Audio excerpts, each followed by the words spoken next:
Welcome, everybody. This is a meeting of the Nevada Unified School District Board of Trustees. This is a special meeting this evening. It's September 22nd. Please rise for the Pledge of Allegiance. I pledge allegiance to the flag of the United States of America and to the republic for which it stands, one nation, under God, indivisible, with liberty and justice for all.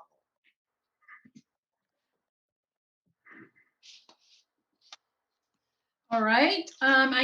We've received several public comments today, throughout the day, and yesterday and over the weekend. The board is not making any decisions this evening regarding scheduling, hybrid schedule. This is strictly about our learning continuity and attendance plan. And that's what we will be discussing and potentially approving this evening. It's part of the process that the state has laid out, and we have to do this. So here we are, and we have scheduled this special meeting for that purpose. So we'll go to our closed session announcements. The board did meet in closed session this evening, and I'll have Trustee Aguila report out the closed session. Thank you. Good evening. We discussed in closed session pursuant to Government Code 54956.9, conference with legal counsel, pending litigation, coalition to save San Marin versus Nevada Unified School District, Marin County Superior Court case number CIV 1702295, and we gave direction. Okay, thank you. Approval of our agenda this evening. Just the one item as I reported earlier. Trustee Nell? I'm prepared to move acceptance of tonight's agenda. I'll second. All right, so we have a first by Trustee Nell, a second by Trustee Aguila. All those in favor? Aye. 7-0. Okay. All right, moving to our one item, discussion action. Again, approval of the 2020-2021 Learning Continuity and Attendance Plan, and Amy Carter. It's going to pop up here. And just to remind, we had the public hearing last week, which is part of this process as well. So, David, can you let me start my video?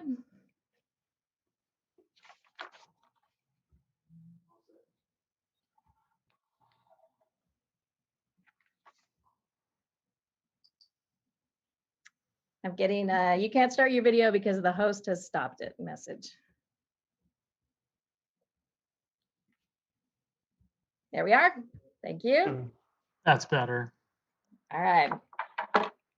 Good evening, trustees. Just by way of reminder, this is the follow-up from our public hearing, which was held September 15th when we first made this document public, and we invited input from the community about its contents. Prior to bringing it to you, we did have a Facebook Live event that covered the contents of the document. We met with our parent advisory committee, and we met with the DLAC committee as well to get their input and how they best recommended this plan be written. Just to sort of frame what the learning continuity and attendance plan is, SB 98 established that the local control accountability plan, the LCAP, and an annual update to the LCAP are not required for the 2021 school year, and that the California Department of Education will not publish the California School Dashboard in December 2020 based on performance data on the state and local indicators. SB 98 superseded the requirement to develop and adopt an LCAP by December 15, 2020.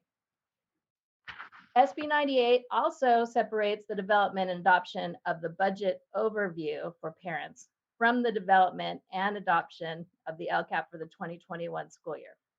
The legislation requires that the budget overview for parents is developed and adopted December 15th, 2020. You'd normally see that with the adoption of an LCAP, but it's being broken out for a December review. The Learning Continuity Plan is intended to balance the needs of all stakeholders, including educators, parents, students, and community members, while both streamlining engagement and considering several pre-existing plans. In particular, we harken back to the work that was done by our Reentry Guidance Committee. This team we formed as a district on May 25th and we had 155 members of the community that helped us write this plan.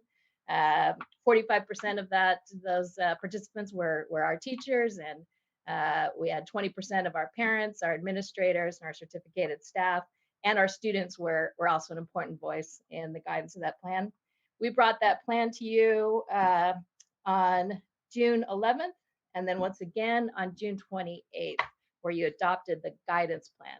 And that really was the plan that made transparent to the community our best thinking at the time, our best recommendations, and it's kind of a guidebook for our decision making during the school year. So the Learning Continuity Plan really is an opportunity to memorialize the plan and processing that was already underway for the 21 school year, and includes description of the following: addressing gaps in learning, discussing meaningful stakeholder engagement, maintaining transparency, addressing the needs of unduplicated pupils, students with unique needs, and students experience homelessness, providing access to necessary devices and connectivity for distance learning, providing resources and supports to address students and staff mental health and social emotional well-being, and continuing to provide meals for students. If you move forward with adopting this plan, it does have to be submitted by September 30th, 2020. It will be taken then to the Marin County Office of Education for review. They have until October 30th to provide feedback and any recommendations. After we receive their feedback from MCOE, we have 15 days to include their feedback or submit any changes that we wish to see, and then it gets submitted to the state. Online, we captured, as we have to by law, any questions that came up during the Parent Advisory Committee and with our DLAC committee.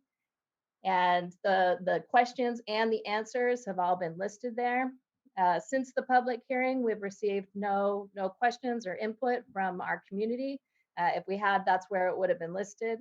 But we think that that's kind of indicative of the good work that we did in June, bringing all our stakeholders to the table and really mapping out what we thought was the best thoughts for moving ahead. So we do recommend that the board adopt the Learning Continuity Attendance Plan. We put in some more hyperlinks as requested to really make sure that any of that esoteric vocabulary had connections, and we're really proud of the work that has gone into this plan. All right. Yeah, I did notice the hyperlinks, and you just tightened it up. It made it read a little bit better, and so I think I see Susie's on here, so I will extend a thank you to her for making the document even a little bit better than what it was on the 15th. So that's where the praise goes. Thank you. Okay. All right. I'm gonna if there's no questions or comments from the board right at this moment, I'm gonna go to the public comment, and we'll start that. And we are going to stick to our 20-minute allotment for public comment. And as always, anything beyond what was read tonight will all go to the trustees, compiled at the end of this meeting. Ellen sends everything to us, and we read them as well. So, all right, I will turn it over to Just Ellen. to be clear, you said earlier you think some of the comments are about school opening and not quite on topic on this. Right. We're going to read them tonight since they came in tonight anyway. Yeah. Exactly. There's not a direct link, but we're good. That's close, and so we thought let's take this time and get those read out. So Thank you very much. thanks. I will start. The first one is from Amanda Adelman, proposed hybrid schedule. Thank you for valuing the views of your community by providing the opportunity to publicly comment. Though I am new to this district, I've been in music education for over 10 years and understand the need for in-person, high-quality education. I oppose the hybrid schedule proposed by the district for several reasons. First, it does not serve students in the way it purports. While distance virtual learning is by no means ideal for students and families, it does provide consistency and allows for the most regular, meaningful means of connection between students and teachers and among students. This new schedule would propose a constant shift between the two mediums and create a bigger burden on students and staff than exists currently. Students will likely have greater anxiety than they do now, as there will still be an online component, but they will not actually be able to spend as much time with their friends because they'll be distanced and masked. Currently, in the virtual model, students are singing daily. They are practicing good vocal technique and they are working together in groups to learn repertoire. The distance virtual setup allows me to follow up with students of different needs and provide instruction in multiple modalities. It allows for student leadership, quality interactions, and real-world musical experiences. Students are moving and using their voices. They are collaborating using industry standard recording software necessary to perform in the professional music world, while still achieving similar goals to what we would have had in the in-person classroom pre-pandemic. Distance virtual learning is by no means perfect, but this does not mean we must rush back into the classroom for a poorly designed, unsafe solution. The idea that schools, staff, and families are putting health on the line, no vaccine, and a high rate of transmission of COVID-19 in the country, particularly for the BIPOC community, for a next best thing does not serve anyone, especially not the students. The benefits do not outweigh the costs. Let's also not forget that when the inevitable COVID-19 case does occur at NUSD, which it already has, it will be messy. That was my time. I would second, student staff will get sick and then we will have to return to remote learning. Is it worth 3 weeks of inconsistency for students? Is it worth acclimating them to something new when there are so many uncertainties? As an educator and as an artist myself, I completely understand the intense desire and need to return to in-person learning and collaboration as soon as possible. Unfortunately, the science and data do not support a meaningful, student-centered way to do this at this time. It is because of this that I'm in favor of staying remote until at least January at the semester break. Thank you for your consideration on this matter. Okay, this is from Rebecca Pollock. This is in regards to transition to hybrid in-person learning. I am very concerned about both the high number of contacts that will happen at the high school level should we return to a full hybrid model, as well as the difficulty of effectively teaching classes when some students are remote and some students are in the classroom. While a hybrid instructional model could potentially be more effective for the elementary levels because of the ability to create smaller cohorts, and because elementary did not go to a 4x4 schedule that requires courses to cover a whole year's worth of curriculum in a semester, high school students and teachers would be better served to remain fully remote until a more effective in-person return is possible. The hybrid schedule proposed for high schools means that students will only have each of their classes in person once per week, while the teacher's attention is divided between the in-person students and those they are simultaneously teaching remotely. I acknowledge that a return to in-person instruction is an important step for many, but the rewards of the current plan do not justify the high risks inherent in a return to in-person instruction at the high school level, particularly with the inability to maintain small, stable cohorts. The hybrid model will also impede effective teaching and learning this semester, with the struggle to adjust to the new environment for having students simultaneously in the classroom and on Zoom, which is a disservice to our students. Fall semester is already significantly shorter than spring, yet students are supposed to be learning the same amount of content. A full transition to the hybrid model in October will undoubtedly have negative impact on student learning this semester.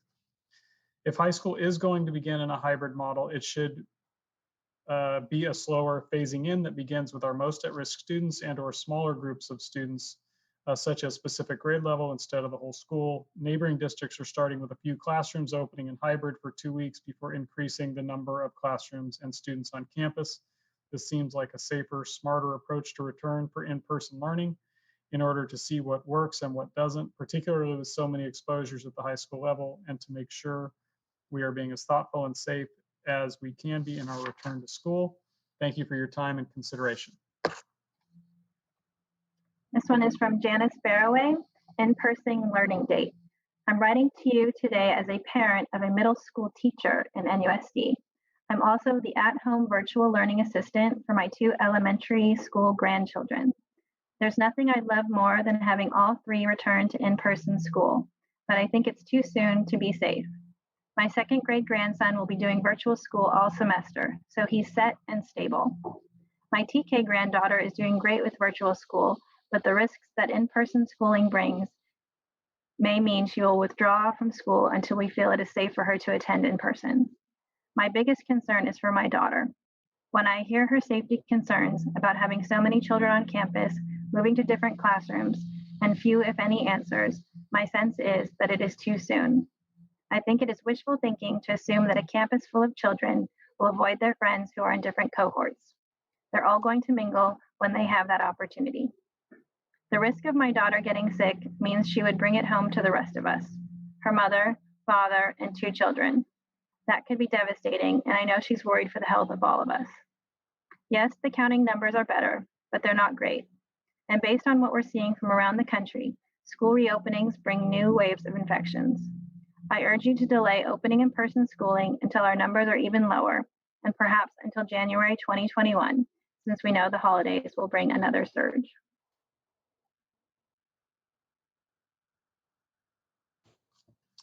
Okay, this is from Gabriela Mastro. This is in regards to a return to hybrid instruction, a middle school teacher's perspective. My name is Gabriela Mastro, and I am a teacher at San Jose Middle School. I'm writing today to express my concerns about the planned return to a hybrid model of instruction on October 5th.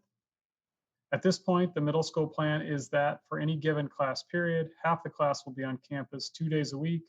The other half of the class will be expected to complete asynchronous work on their own.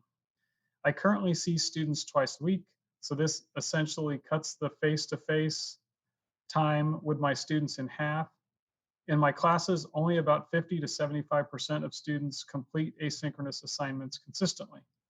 This leaves a significant number of students who will fall behind without teacher support. I do not believe that more time in the physical classroom is an adequate replacement for face-to-face attention via Zoom calls. Teachers are being expected to teach to the essential standards as identified by our district. We are pressed for meaningful instructional time as it is, and the hybrid scenario will reduce our ability to individually help students during class time. Furthermore, this is an isolating time for our students, and it will reduce our capacity for relationship forming and community building. One might argue that school community is equally important to academics during this time, which is part of the rush to return students to school. Safety is also a huge concern of mine. As middle schoolers, students have different classes with different teachers, therefore some movement is necessary.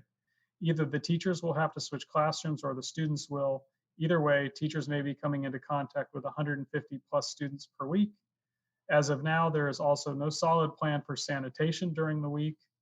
Some cleaning will have to be necessary to maintain sanitary environments. Either the students will have to clean their areas between classes or teachers will have to clean. Neither option sounds safe or appropriate. I would truly love nothing more than to see my students in person, but I'm worried about my personal safety as a healthy person in my 20s. For many of my colleagues, students, families, and my own family members, this is literally a difference of life or death. Let's not forget the schools and universities throughout the country that have had to close shortly after reopening. Let us also remember that several teachers nationwide have died as a result of contracting the virus. San Rafael, Santa Rosa, and San Jose school districts, among others, have decided to extend remote learning for a longer period of time for these reasons.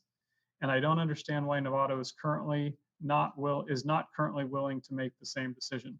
The benefits of hybrid learning are negligible and the consequences could be deadly. I would love to teach my students in person, but I think that we as a district are rushing the process. This is from Allie McMorrow, Hybrid Learning. Good evening. My name is Allie McMorrow. I am currently a kindergarten teacher at Loma Verde Elementary School. There are a few things I want to address tonight. First, I know how frustrating it is being a supervisor of my children's distance learning. I have a third grader and a kindergartner at home navigating school in this manner. I am also working full-time from home, and my husband is working full-time outside of the home. We have no grandparent help or learning pod help or childcare. Everything is falling on me. And sometimes my kindergartner watches more TV than she spends practicing her letters and numbers. I understand how hard this is. But just because it is hard does not mean I agree with heading back to school, with the hybrid model being the option set before us. As it stands now, I Zoom with all my students for 1.5 hours every morning and 30 minutes at the end of the day. As a grade level, we have created a monthly schedule to help guide parents through the work we have assigned. We are using online platforms like Seesaw, Mystery Science, Lexia, and Imagine Learning. Needless to say, this is the hardest I have ever worked in any job.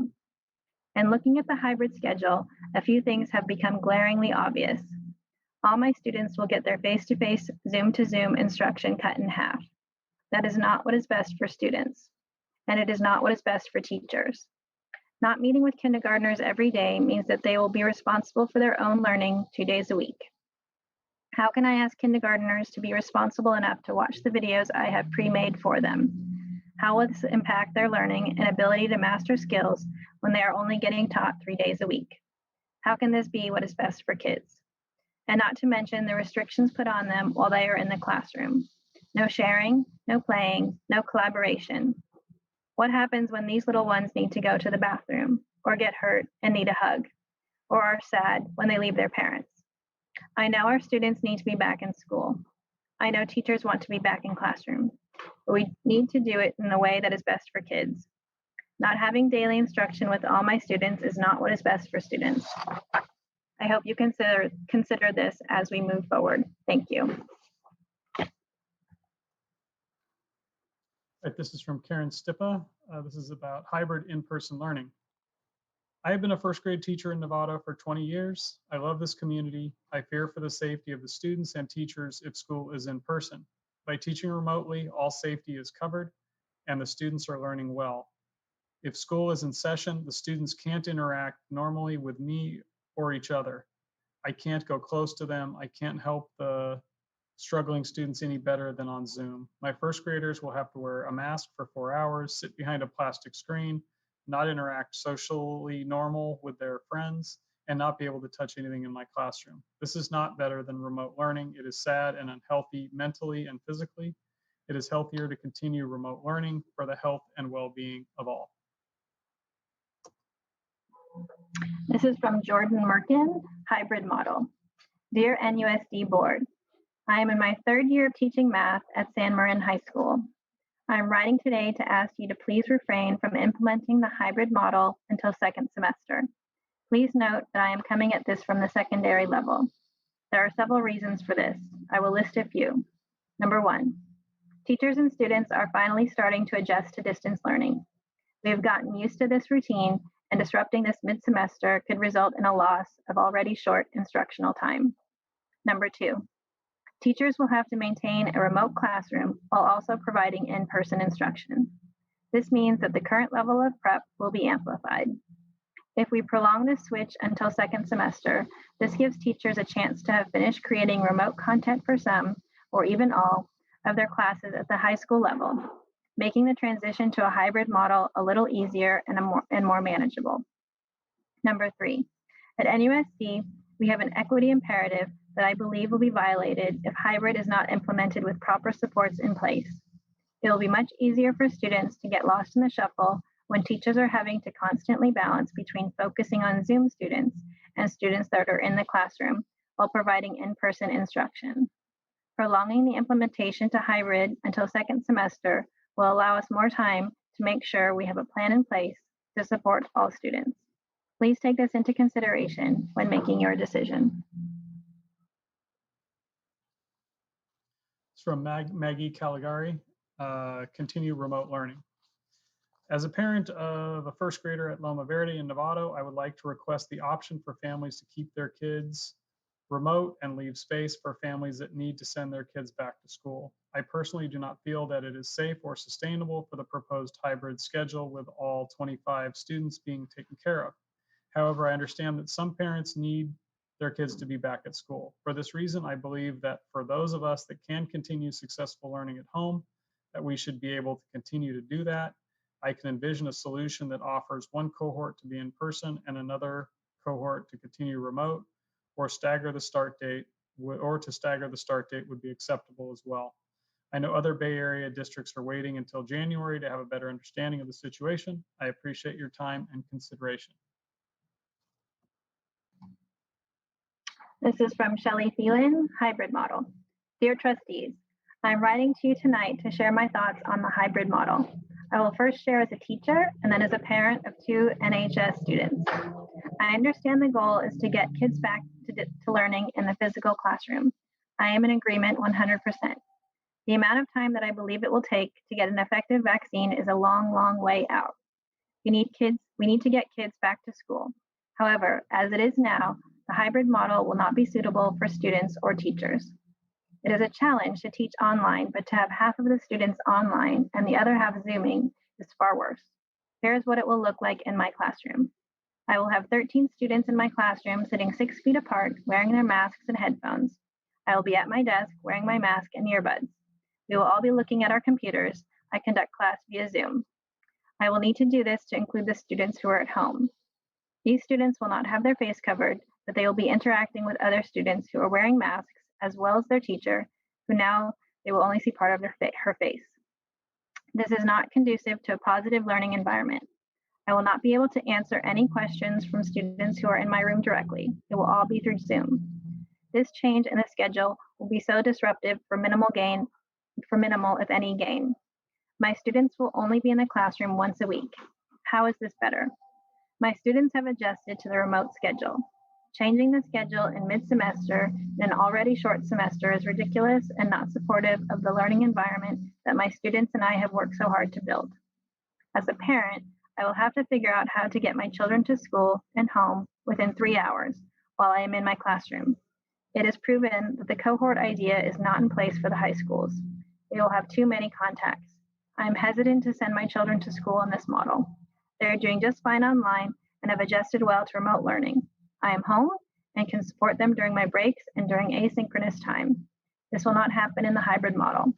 They will not be able to make up that support time with face-to-face interactions with their teachers, as again, it will be 1 day a week, and their classrooms will most likely look like what I described above. There will be less support for them, travel time that would otherwise be work time, and a disruption of what they have adjusted to in the last 5 weeks. Please reconsider your push to get students back on campus. Please listen to the educators that are on the front lines. Please, more transparency with the parents who think it will be school as normal. Please be the Board of Trustees that NUSD and the community are counting on.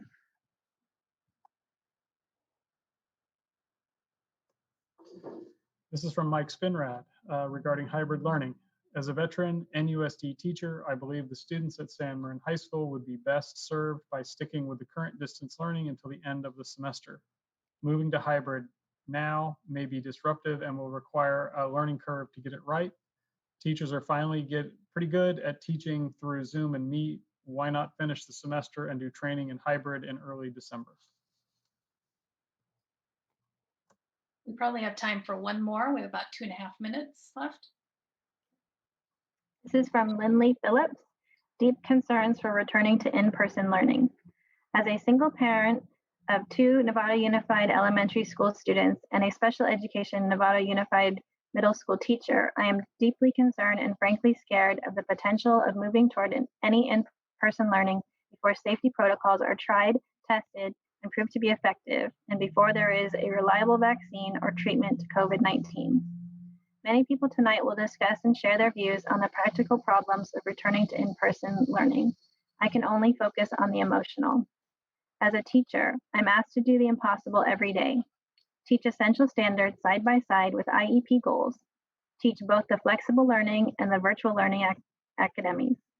Peacefully support students' emotional and academic needs, wipe noses, find that one way that really lights up each student, de-escalate confrontations, motivate students to keep trying when they don't think they have it in them, put myself in front of a bullet if an active shooter comes into the building, and I'm once again being asked to put my life on the line along with my family's and the whole NUSD community's health at large. But this time, we have a choice. We have a choice to stand up for and walk the walk of Nevada's culture of caring value. For indeed, what good does it do to tout a value that is then disregarded for the backbone of our district, its teachers? What lesson does that show our students? That your teachers are expendable? That human health and human life is negotiable? I never in my wildest dreams thought I would be fearful for my life and feel so utterly cast aside by my district, made to feel expendable like a body on a line sacrificed for the desire of a loud minority. You ask us to approve an MOU that barely scrapes the surface of teachers' needs to feel, not even know, to feel protected. There are too many unthought through, unanswered, and unknown questions about the logistics of day-to-day operations of in-person learning during COVID-19, that there is no conscionable path we can take that will put safety at the forefront of a return to campuses. Teachers are held in high praise when people realize what it is we actually do. And I thank the NUSD community members that have shown support for teachers and staff during this time, for their exemplifying Nevada's culture of caring value. I hope the board will do the same. All right, thank you. That concludes our public comment.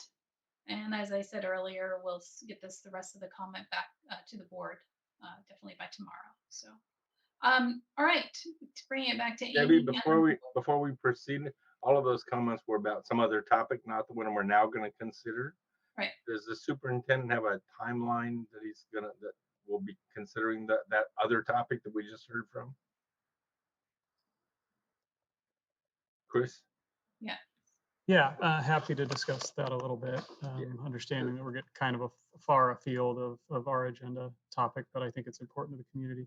As I shared in the letter to the community on Friday, I'm going to be using this week to get out to our campuses to walk around, talk to folks, see what we feel like's working, and then from that, develop a plan that I'll bring forward to the Board of Trustees in the form of a recommendation about when we return to campus.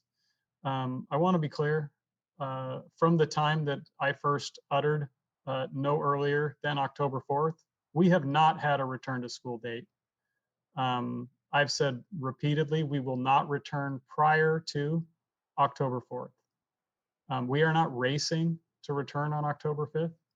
We have not committed to returning on October 5th. We have said repeatedly that we are going to return when we feel like we can do so safely. And so I will spend almost my day entirely tomorrow on school campuses, same for Thursday. At that point, I'll determine what our plan is moving forward and what's the right time to bring something forward to our trustees for them to make a decision about what the plan looks like moving forward. So, you know, I also said to the community on Friday that once I have been able to get out to campuses, I would be giving them an update towards the end of this week. So consistent with those communications, those are the actions that I'll be taking this week. And again, we're not racing towards a certain date. We're racing towards a certain task. And the certain task is return our students to campuses when we feel like we can do so safely, which has been clearly articulated since we first started talking about October 4th or October 5th a couple of months ago. Okay, thank you, Superintendent Koska. Mm-hmm. All right, moving back to the topic at hand, which is our learning continuity and attendance plan. Is there any further discussion from the board? Our staff is looking for action on this to get approval. Would anybody like to make a motion if there's no discussion? Yeah, well, actually, I'm prepared to comment and make a motion. All right, Trustee Now. I think that, as I said, the first time we reviewed the plan, that it was well done. It takes into consideration as much as fathomably possible, in my opinion. I appreciate the extra energy and effort put into the links, which in itself demonstrates the complexity of the plan and the issue that we all face together as a community. So I'm prepared to move that we accept the recommendation on the, I forgot this one's acronym. I think it's LCP, even though the word attendance is in it. So I will move that we accept the updated version and recommendation to adopt. Okay, thank you. I can second. All right, we have a second by Trustee Aguila. Excuse me. And if there's no further discussion, I'll call the vote. All those in favor? Okay, 7-0. All right, that concludes our meeting this evening. The next regular scheduled meeting for the Board of Trustees is October 6th, and we'll have an open session at 7, our closed session at 6. This meeting's